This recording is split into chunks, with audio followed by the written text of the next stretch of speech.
오늘은 말씀을 구하는 태도라는 제목으로 말씀을 보도록 하겠습니다.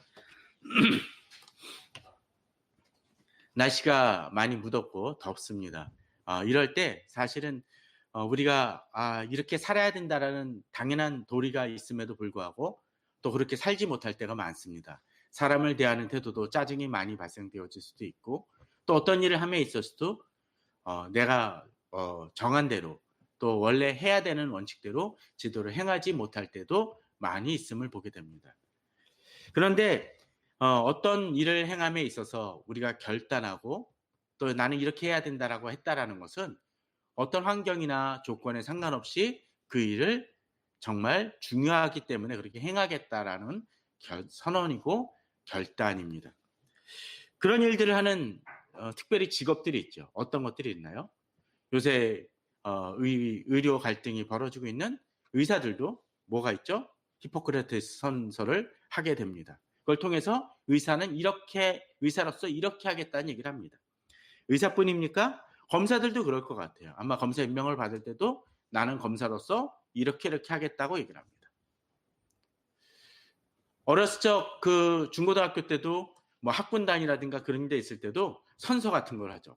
우리는 어쩌고 저쩌고 운동회 때도 그렇지 않습니까? 아마 올림픽은 그러는지 잘 모르겠지만 전국체전 같은 경우는 아마 그럴 겁니다. 우리는 공정하고 정정당당하게 최선을 다하여 이런 경기를 임할 것입니다. 라고 할 것입니다. 그런데 그렇게 선언을 한다고 해서 꼭 그렇게 살아갑니까? 아닌 것 같아요. 만약 그 선서대로만 살아간다면 이 세상은 아주 정상적으로 문제없이 돌아갈 것입니다. 그렇지 않습니다. 검사들이나 의사, 운동선수만이 해당이 됩니까? 우리들 자신도 그럴 때가 있습니다. 신앙인으로서도 그렇습니다. 우리가 어떤 때 학생일 경우 이렇게 공부하겠다고 해서 선언을 했다고, 결심을 했다고 해서 꼭 그렇게 행하지 않습니다. 요새 여름에 수련회라든지 여름 성경학교 하는 곳 많겠지만 요새는 좀 덜 할지 모르지만 예전에는 수련회 거의 마지막 때는 뭐 합니까? 마지막 첫날에는 캠프파이어 하면서 결단하고 결심을 하고 합니다. 또 어떤 데는 콜링을 해가지고 나오기도 합니다. 하나님 아버지 제가 이렇게 살겠습니다. 어떤 분은 선교사를 결단하기도 하고 어떤 사람은 이렇게 살겠다고 결단을 합니다. 그런데 그렇게 결단한다고 해서 다 그렇게 살아갑니까? 그렇지 않은 경우들이 태반인 경우를 많이 보게 됩니다. 우리 자신도 그렇습니다. 내가 이렇게 주님 말씀하시면 이렇게 살겠다라고 얘기하지만 그렇지 못한 경우들을 많이 우리 자신도 경험합니다. 그런데 그렇다고 해서 제 자신도 예전에 그런 모습들을 보면서 내 자신이 그런 결단하는 거 정말 의미 없는 걸 이걸 왜 해야 되나 라는 생각들을 저 자신만이 수련회를 바라보면서 그럴 때가 있었는데 과연 그런 결단들은 무의미한 것일까요? 그건 전 아닌 것 같습니다. 그때는 그렇게 생각했을지 모르지만 지금은 그렇게 생각하지 않습니다. 왜 그럴까요? 결단하는 것 자체 그것은 중요한 것이고 또 그렇게 결단을 하니까 그래도 더 망가지고 실패하는 것을 좀 줄일 수 있는 것이고 또 그렇게 결단할 때 모든 사람들이 상당수 사람들이 그 결단을 어기는 많은 사람들이 과연 결단할 때부터 그럴까요? 난 며칠 있다가 이 결단을 어길 거야 라고 생각할까요? 그러진 않을 겁니다.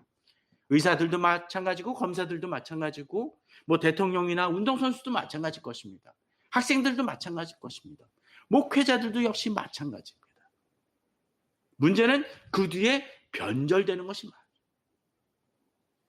아마도 결단할 때는 상당수가 정말 이렇게 살겠노라고 물론 가끔은 옆에 있는 사람이 일어나니까 자기도 따라 일어나고 따라하는 사람이 있을지 모르지만 그 결단 자체는 순수하고 그들의 마음은 그 자체로서는 그 당시만큼은 분명 그렇게 살고자 하는 마음이 있을 것입니다.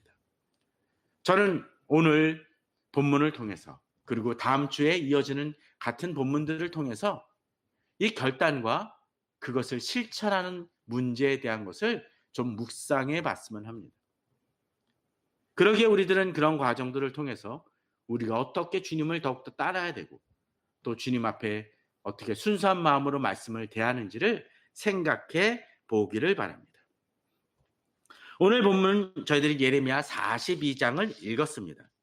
근데 42장에 보게 되면 이제 이런 얘기가 등장을 합니다.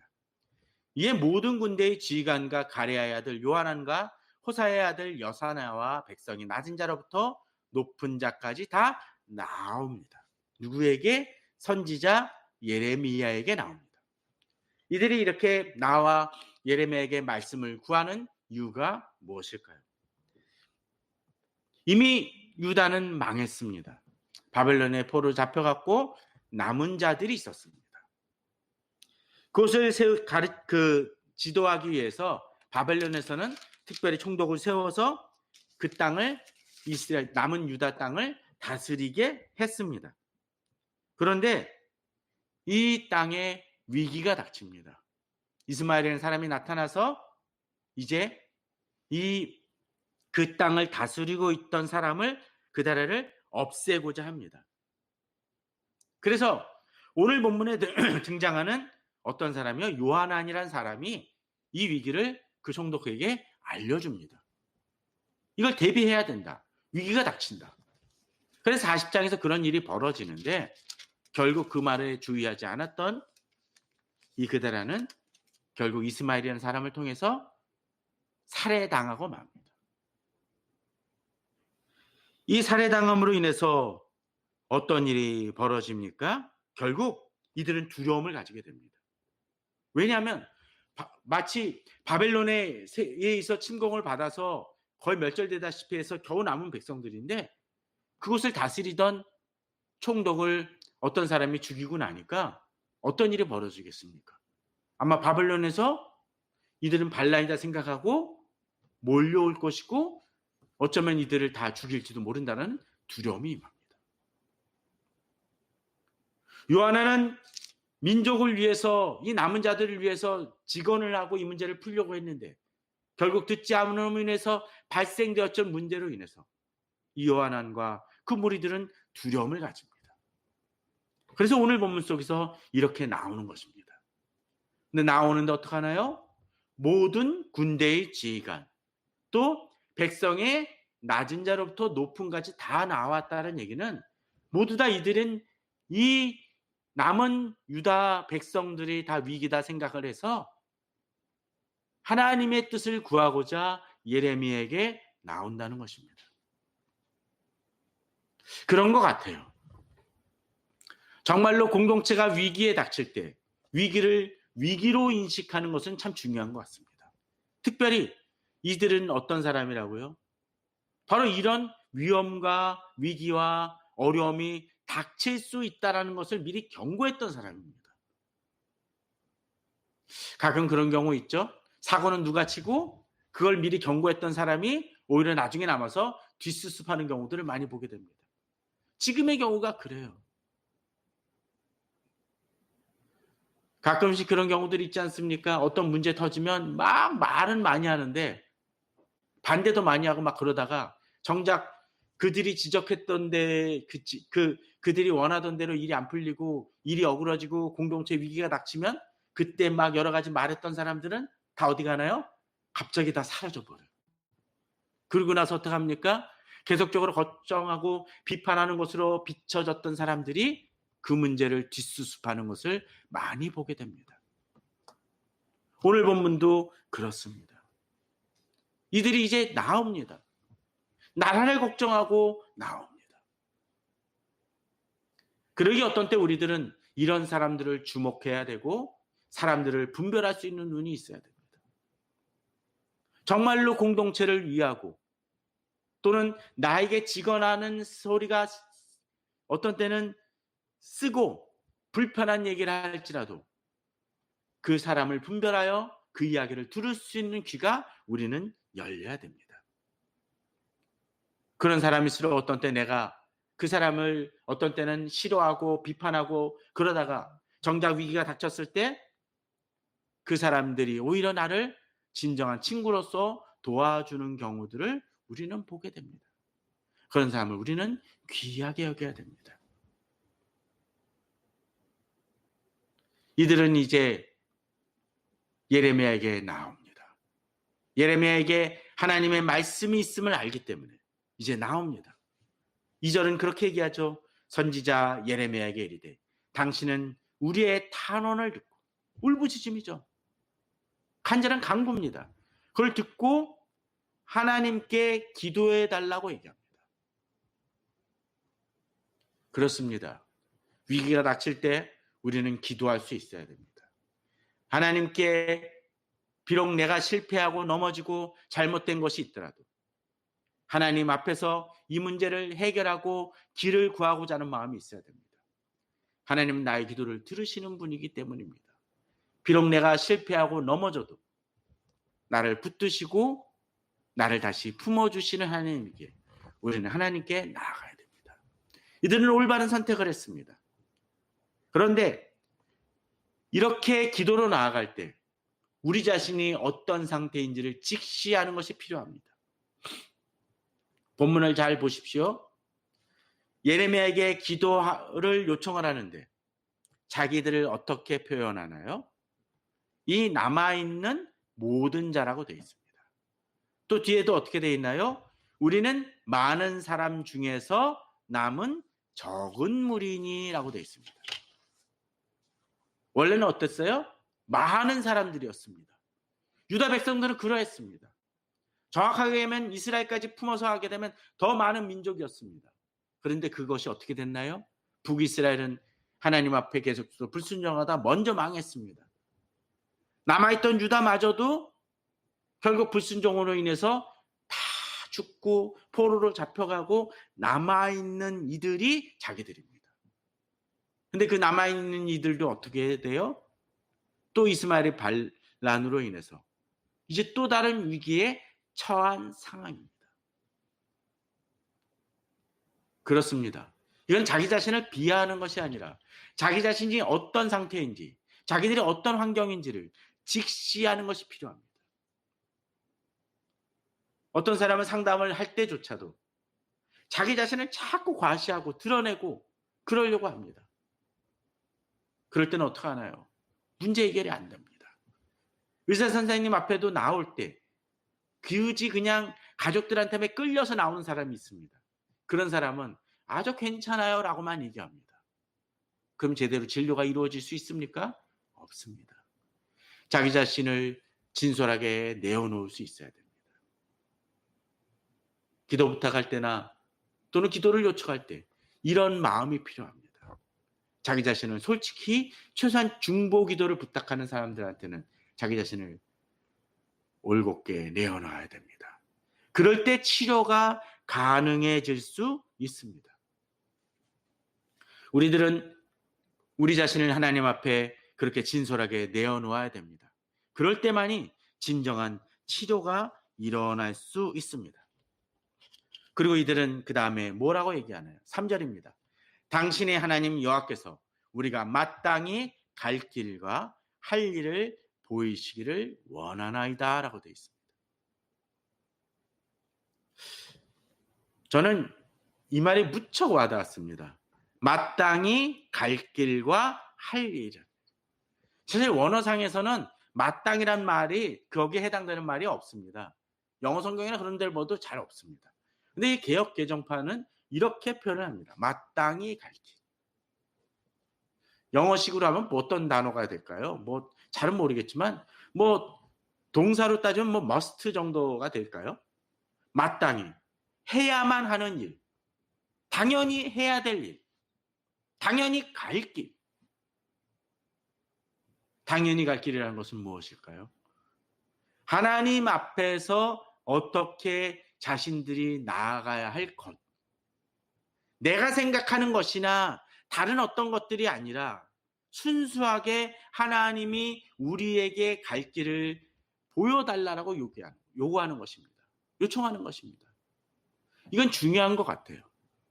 내 생각이나 내 계획이 아니라 하나님이 가라고 하시는 길을 보여달라는 것입니다. 또 가는 것만이 중요한 게 아니죠. 할 일이 있어야 됩니다. 우리들은 설교 시간이라든지 여러 책들을 보면서 가끔 그럴 때가 있어요.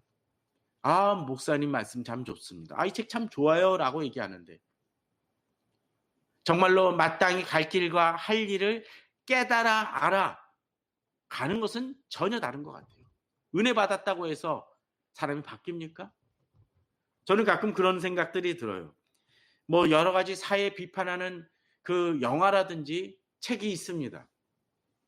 그 책을 보고서는 저 정말 좋습니다라고 정말 감동받았어요라고 이야기했다고 해서 또 그 영화가 어떤 소설이 100만 부, 200만 부, 100만 명, 200만 명, 300만 명, 1000만 명이 들었다고 치더라도 1000만 명이 봤다고 해서 갑자기 그 사람들이 다 바뀝니까? 아니잖아요. 그것이 감명받았다는 거하고 내가 정말로 갈 길과 할 일이라고 생각하고 내 자신을 바꾸는 것은 전혀 다른 이야기입니다. 그러기에 우리는 수련회나 또 설교 시간과 말씀 묵상을 통해서 하나님께 마땅히 갈 길과 할 일을 보여달라고 원하면서 그것이 내가 해야 될 일이고 내가 이렇게 살겠다라는 결단으로도 이어져야 됩니다. 이들이 마땅히 갈 길과 할 일을 보여달라는 것은 그렇게 살겠다라는 마음의 모습을 보여준다라고 이야기할 수 있습니다. 저는 그런 측면에서 우리가 말씀을 대할 때 진정 내가 갈 길, 할 일을 주께서 보여달라고 할 때 정말로 그렇게 살겠노라고 결단하는 우리가 되었으면 합니다. 자, 이렇게 나오니까 예레미야가 뭐라고 얘기합니까? 특별히 여기서는 선지자 예레미야라고 얘기합니다. 선지자 예레미야라는 건 무엇일까요? 하나님의 말씀을 전하는 사람이라는 것을 여기서 드러내 줍니다. 예전에도 하나님 말씀을 전했죠.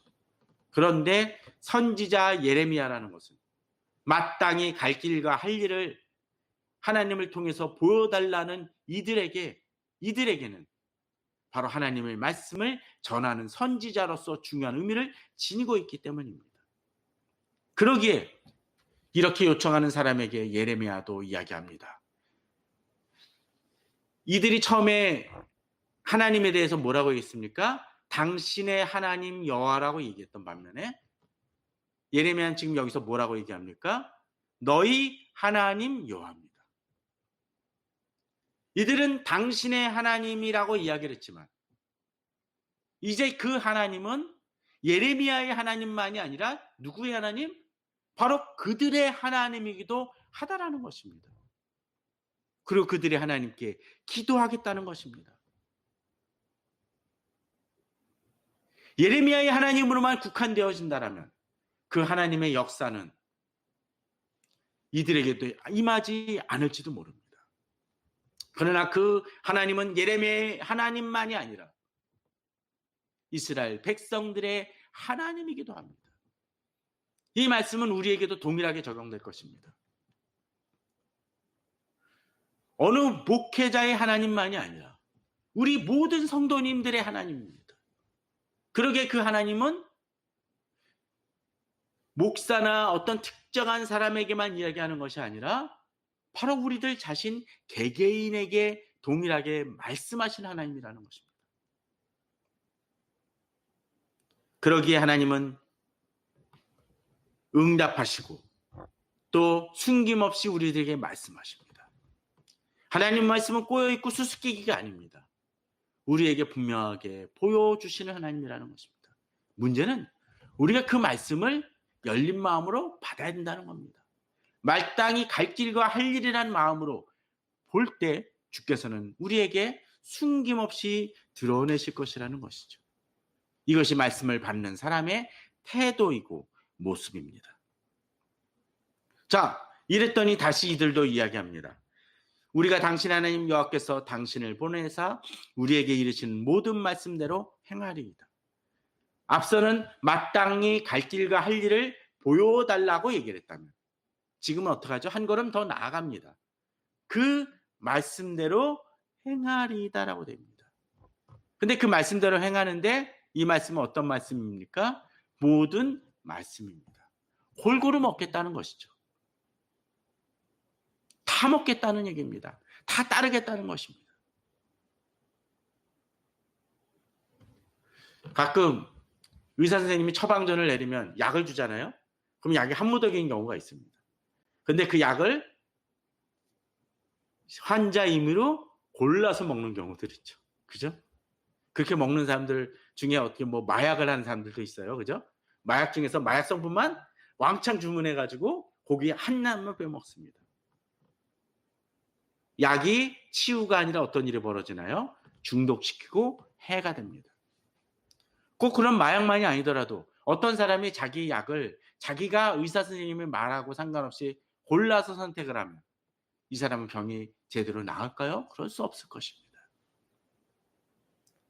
치료 방법에 있어서도 일부만 행합니다. 제대로 되겠습니까? 안 될 것입니다. 김밥도 그런 경우 있죠? 아주 자기가 먹고 싶은 것만 먹고 어떤 거는 빼버립니다.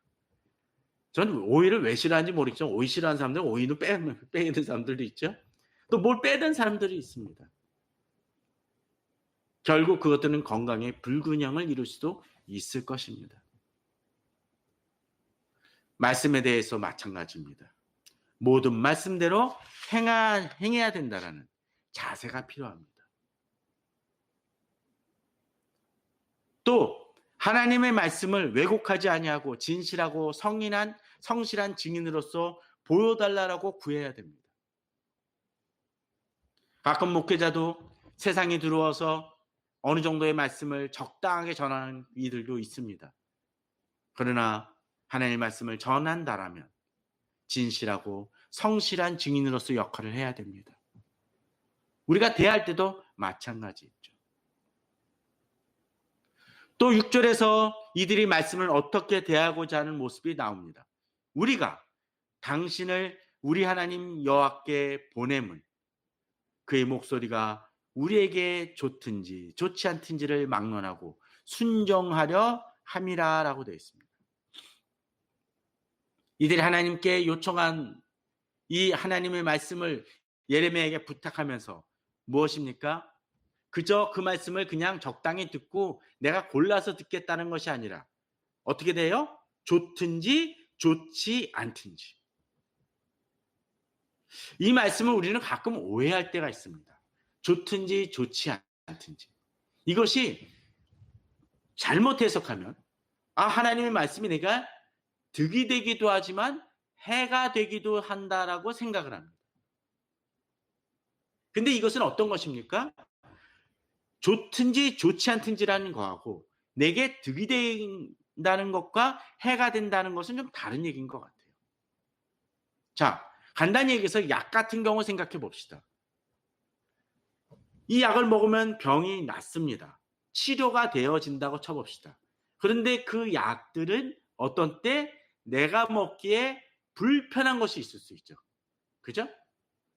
요새는 그런 일이 없지만 저 어렸을 때만 하더라도 어린이 약을 지어주게 되면 이렇게 종이에다가 접어가지고 의사 선생님이 약국에서 접어서 주기도 했었습니다. 근데 그 약들이 다 먹기 좋은가요? 어떨 때 불편할 때가 있어요. 특별히 가루약을 먹기 힘듭니다. 그럼 어떻게 했나요? 숟가락에다가 가루약을 부어가지고 물을 약간 타가지고 엄마가 저어줘서 입을 한번 꿀꺽 삼켜라고 얘기합니다. 그리고 사탕 하나 쥐어주고요. 또 어떤 데는 약이 좀 커서 잘 안 들어갈 경우가 있어 물 충분히 먹고 삼키라고 얘기합니다. 요새는 그 정도는 없죠. 다 알약으로 나오거나 좀 먹기 편하게 나옵니다. 그러면 그 약이 쓰고 먹기에 불편하다고 해서 그 약이 먹기 불편하다는 것이 내게 해가 된다는 얘기입니까? 그게 아니죠. 먹기에 불편하고 해가 될지 모르지만 그 약이 내게 도움이 되고 치료가 된다는 것입니다. 이들은 분명히 잘 압니다. 좋든지 좋지 않든지 했었을 때 내가 보기에는 불편하고 힘든다 할지라도 그 말씀이 내게는 은혜가 되고 축복이 된다는 걸 알기 때문에 나의 보기의 판단과 기준과 상관없이 그 말씀을 순종하겠다라는 것입니다.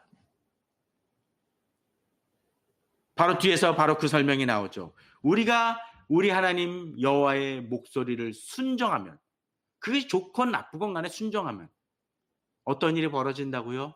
우리에게 복이 있으리다라고 얘기합니다. 이것이 말씀을 대하는 이들의 순종이고 자세이고 믿음입니다.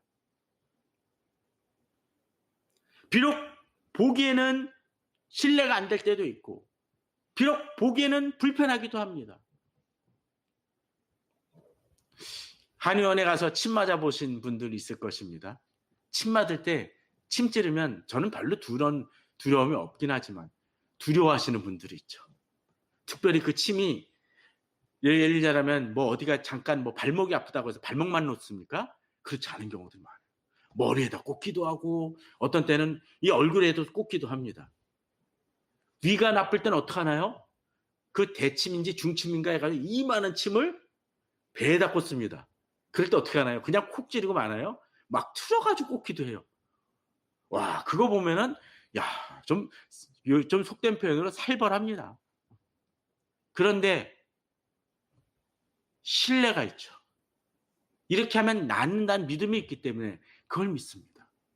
만일 조폭이 그런 것들을 들고선 내가 해줄게라고 하면 우리는 절대 맡기지 않을 겁니다. 그러나 한의사니까 믿습니다. 요새는 그렇지 않지만 이발관에서 이 면도 칼을 들고서는 이 한다라고 그러면 만일 이발 해주시는 그분이 아니라 딴 사람이 이걸 들고 한다면 우리는 두려워서 안 맡길 겁니다. 그러나 신뢰가 가기 때문에 맡깁니다. 이 믿음이 있어야 됩니다. 하나님은 우리를 해하시는 분이 아니라는 믿음이 있고 결국 이것이 내게 복을 주신다라는 것, 하나님이 내게 말씀을 주시는 것은, 언약을 주시는 것은, 또 이 말씀을 주시는 것은 내게 복을 주심이란 믿음이 있기 때문에 우리는 그 말씀을 붙들고 믿음으로 나아갈 수 있는 것입니다. 저는 우리 성도님들이 그 믿음을 가지시길 바랍니다. 이것이 말씀을 대하는 태도입니다. 처음에 나중에 서로 그것을 그 말씀대로 행하지 않는다 할지라도 최소한 우리는 이 결단에서부터 출발해야 합니다. 불행하게도 다음 주에 이 말씀을 대할 때 이 말씀과 이들이 결단하고는 다르게 이들이 행동하는 모습이 보여질 것입니다. 안타까운 일이죠. 그렇지만 그럼에도 불구하고 이들의 결단은 분명히 중요합니다. 비록 그들이 나중에 그렇지 못한 행위를 한다 할지라도 이들의 출발은 분명히 의미가 있고 순수했을 것입니다. 저는 우리 성도님들이 어쩌면 이미 많은 실패와 잘못과 넘어짐을 경험했을지도 모릅니다. 그러나 그렇다고 해서 포기하지 마십시오. 다시 결단하시기 바랍니다. 비록 어떤 때 그것이 우리들을 힘들게 하고 또 우리가 실패했던 경험으로 인해서 난 이제 안 될 거야 라고 생각한다 할지라도 다시 출발해 보시기 바랍니다. 이들처럼 이렇게 나아가시기 바랍니다. 마땅히 할 길을 보여달라고, 마땅히 할 일을 보여달라고, 또 그 말씀에 순종하겠노라고, 모든 말씀대로 행하겠노라고, 또 주의 말씀대로 정말 주의 말씀이 좋든지 좋지 않든지 그 말씀대로 따르겠노라고 결단하는 우리 성도님들 되시길 바랍니다. 그렇게 순종하면